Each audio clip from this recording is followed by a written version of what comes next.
ನಾನು ಈ ಪ್ರಶ್ನೆಯನ್ನು ಮತ್ತು ಈ ಸಮಸ್ಯೆಯನ್ನು ಕಾನೂನಿನ ಹೊರತುಪಡಿಸಿ ನಾನು ನೋಡೋದಿಲ್ಲ. My limitations is only to take care of the law and order in the state. ನೀವು ರಾಜಕೀಯ ಮಾಡೋದಕ್ಕೆ, ಧರ್ಮ ಗ್ರಂಥಗಳ ವಿಚಾರ ಮಾತಾಡೋದಕ್ಕೆ, ಅಥವಾ ಇದರಿಂದ ಆಗುವಂಥ ಅನಾಹುತಿಗಳ ಬಗ್ಗೆ ಮಾತಾಡೋದಕ್ಕೆ ಬೇರೆ ಚರ್ಚೆ ಮಾಡೋಣ. ಯಾವ ಗ್ರಂಥದಲ್ಲಿ ಯಾವ ಐಡಿಯಾಲಜಿಕಲ್ ಇದು ಇದೆ, ಯಾವ ಫಿಲಾಸಫಿ ಇದೆ, ಅದನ್ನೆಲ್ಲ ಬೇರೆ ಚರ್ಚೆ ಮಾಡೋಣ. ಅದರ ಒಬ್ಬ ಗೃಹ ಸಚಿವನಾಗಿ ನನ್ನ ಕೆಲಸ ಏನು ಅಂತ ಹೇಳಿದರೆ, ಈ ರಾಜ್ಯದ ಕಾನೂನು ವ್ಯವಸ್ಥೆಯನ್ನು ಕಾಪಾಡುವಂಥದ್ದು. ನನಗನ್ಸುತ್ತೆ ಕರ್ನಾಟಕ ಇವತ್ತು ಕಾನೂನು ವ್ಯವಸ್ಥೆಯಲ್ಲಿ ಶಾಂತಿಯನ್ನು ಕಾಪಾಡೋದ್ರಲ್ಲಿ ನಾವು ಯಶಸ್ವಿ ಆಗಿದ್ದೇವೆ ಅಂತೇಳಿ ಭಾಳ ಸಂತೋಷದಿಂದ ಹೇಳ್ತೇನೆ. ಇರ್ಬೋದು ಅಲ್ಲಿ ಇಲ್ಲಿ ಘಟನೆಗಳ ಒಂದು ಆಗೋದೇ ಇಲ್ಲ, ಒಂದು ಎಲ್ಲೂ ಆಗಲೇ ಇಲ್ಲ, ಆಕ್ಸಿಡೆಂಟೇ ಆಗಲಿಲ್ಲ, ಅಥವಾ ಏನೋ ಒಂದು ಇನ್ಸಿಡೆಂಟ್ ಆಗಲೇ ಇಲ್ಲ ಅಂತ ಹೇಳೋದಿಲ್ಲ. Compare the other States in the country, what is the statistics says? ಎಷ್ಟು ಈ ಕರ್ನಾಟಕದಲ್ಲಿ ಮರ್ಡರ್ಗಳಾಗಿದೆ, ರೇಪ್ ಆಗಿದೆ, ಅದನ್ನು ನಾನು ಬೇರೆ ಸಂದರ್ಭದಲ್ಲಿ ನೀವು ಅಡ್ಜರ್ನ್ಮೆಂಟ್ ಮೋಷನ್ ತಂದಿದ್ದೀರಿ, ನಾನೆಲ್ಲ ಸ್ಟ್ಯಾಟಿಸ್ಟಿಕ್ಸ್ ಕೊಡ್ತೀನಿ. ನಾನು ಈ ಕರ್ನಾಟಕದ ಕಾನೂನು ವ್ಯವಸ್ಥೆಯ ಬಗ್ಗೆ ತಾವು ಕಳೆದ ಬಾರಿನೂ ಕೇಳಿದ್ರಿ, ನಾನು ಉತ್ತರಗಳನ್ನು ಕೊಟ್ಟಿದ್ದೇನೆ, ಈ ಬಾರಿಯೂ ಕೊಡ್ತೇನೆ. ಅದನ್ನು ಬೇರೆ ಚರ್ಚೆ ಮಾಡೋಣ. ಆದರೆ ಇವತ್ತೇನಾಗ್ತಾ ಇದೆ ನಾನು ಹೇಳಿದೆ, ಅವರು ಮೇಡಮ್ ಅವರು ಭಾಳ ವಿರಾವೇಶವಾಗಿ ಮಾತಾಡ್ತಾರೆ. ದಕ್ಷಿಣ ಕನ್ನಡ ಜಿಲ್ಲೆ ಹೇಗಿತ್ತು ಹೇಗಾಗಿದೆ ಅನ್ನೋದು ನೀವು ಅರ್ಥ ಮಾಡ್ಕೊಂಡಿದ್ದೀರಾ? ಮಾಡ್ಕೊಂಡಿಲ್ಲ. ನೀವು you have not understood your own town. ಮಾಡ್ಕೊಂಡಿಲ್ಲ ಅಮ್ಮ. ನೀವು ದಯವಿಟ್ಟು ಕೇಳಿ, ಕೂತ್ಕೊಳ್ಳಿ. ಹೌದು, ನೀವು ಮಾಡ್ಕೊಂಡಿದ್ರೆ ನಾವಲ್ಲಿ ಯಾಕೆ ಬರ್ತಿದ್ವಿ?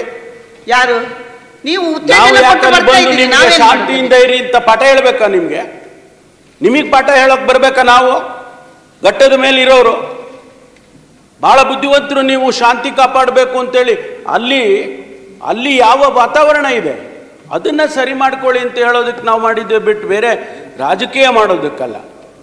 ಧಾರ್ಮಿಕ ವಿಚಾರಗಳನ್ನು ಚರ್ಚೆ ಮಾಡಿ ಧಾರ್ಮಿಕವಾಗಿ ನಾವು ಇದನ್ನು ತಗೊಂಡು ಹೋಗೋದಕ್ಕಲ್ಲ. ಶಾಂತಿಯಿಂದ ಇರಬೇಕು, ರಾಜ್ಯ ಇರಬೇಕು. ಕರ್ನಾಟಕದಲ್ಲಿ ಇವತ್ತು ಯಾಕೆ ಇನ್ವೆಸ್ಟ್ಮೆಂಟಿಗೆ ಕರ್ನಾಟಕಕ್ಕೆ ಬರ್ತಾರೆ? There is a political stability in the state. ಯಾರಾದರೂ ಇನ್ವೆಸ್ಟ್ ಮಾಡಬೇಕಾದ್ರೆ ಕರ್ನಾಟಕಕ್ಕೆ ಬಂದು, ಕಳೆದ ಬಾರಿ ಗ್ಲೋಬಲ್ ಇನ್ವೆಸ್ಟರ್ಸ್ ಮೀಟ್ ಆಯಿತು ಮಾನ್ಯ ಸಭಾಪತಿಗಳೇ, 10,22,000 ಕೋಟಿ ಇನ್ವೆಸ್ಟ್ಮೆಂಟಿಗೆ ಮೆಮೊರಾಂಡಮ್ ಆಫ್ ಅಂಡರ್ಸ್ಟ್ಯಾಂಡಿಂಗ್ ಸೈನ್ ಮಾಡಿದರು. ಸ್ವಲ್ಪ ಕೇಳಿಯಪ್ಪ. ವಾಪಸ್ ಹೋಗ್ತಾರೆ. ಯಾಕೆಂದರೆ ಇಲ್ಲಿ ವಾತಾವರಣ ಸರಿಯಾಗಿಲ್ಲ ಅಂತ ಹೋಗ್ತಾರೆ. ಮಂಗಳೂರಿನಲ್ಲಿ ವಾತಾವರಣ ಸರಿ ಇಲ್ಲ, ಇಲ್ಲಿ ವಾತಾವರಣ ಸರಿ ಇಲ್ಲ, ತುಮಕೂರಲ್ಲಿ ಸರಿ ಇಲ್ಲ ಅಂದರೆ ಹೋಗ್ತಾರೆ. ವಾತಾವರಣ ಚೆನ್ನಾಗಿದೆ ಅಂತ ಹೇಳಿದರೆ ಬರ್ತಾರಲ್ವಾ? Karnataka is the second largest invested atmosphere in the country. GST ನಾವು ಎರಡನೇ ಸ್ಥಾನದಲ್ಲಿದ್ದೀವಿ. ಯಾಕೆ? ಇದು ಪ್ರೋಗ್ರೆಸಿವ್ ಸ್ಟೇಟ್ ರೀ. Karnataka is a progressive state. Let us be happy about it. ನಾವು ಇದನ್ನು ನಿಗ್ರಹ ಮಾಡಬೇಕು ಅಂತೇಳಿ ಬೇಡ, ಅದ್ರ ಬಿಟ್ಬಿಡಿ, ಹಂಗೆ ಇದ್ಬಿಡ್ಲ. ಸರ್ಕಾರಕ್ಕೂ ಜವಾಬ್ದಾರಿ ಇದೆ. ಆದ್ದರಿಂದ ಮಾನ್ಯ ಸಭಾಪತಿಗಳೇ, ಇದನ್ನು ಎಕ್ಸ್ಟೆಂಡ್ ಮಾಡೋದು ಅಗತ್ಯ ಇಲ್ಲ. ಬೇರೆ ಬೇರೆ ಆಯಾಮಗಳನ್ನು ನಾವು ಇದಕ್ಕೆ ಸೇರಿಸೋ ಅಗತ್ಯ ನನಗೆ ಖಂಡಿತವಾಗಿ ಕಾಣೋದಿಲ್ಲ. ನನ್ನ ದೃಷ್ಟಿ, as A home minister of the state, law and order is utmost important.